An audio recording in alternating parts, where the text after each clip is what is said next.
SBI ക്ലർക്കിന്റെ final result വന്നിട്ടുണ്ടായിരുന്നു. എഴുതിയിട്ടുണ്ടായിരുന്നു. എത്ര മാർക്കുണ്ട്? 67 മാർക്ക് അല്ലേ?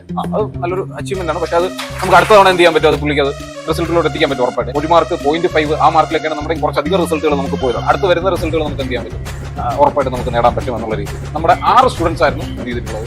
ഫൈനൽ റിസൾട്ട് ക്ലിയർ ചെയ്തിട്ടുള്ളത്. അഭിജിത്ത് പുള്ളി ഇപ്പം ഒരു കഴിഞ്ഞ 6 മാസമായിട്ട് വന്ന റിസൾട്ടുകൾ നോക്കുമ്പോഴത്തേനും ഇത് പുള്ളിയുടെ 5ാമത്തെ റിസൾട്ടാണ്, ഫൈനൽ റിസൾട്ട് എന്നുള്ള രീതി പറയുമ്പോഴത്തേനും. ഒന്നാമതായിട്ട് പുള്ളിക്ക് IBPS ക്ലർക്ക് പുള്ളി ക്ലിയർ ചെയ്തായിരുന്നു. അത് കഴിഞ്ഞിട്ട് വന്ന IBPS PO അത് പുള്ളി ക്ലിയർ ചെയ്തു.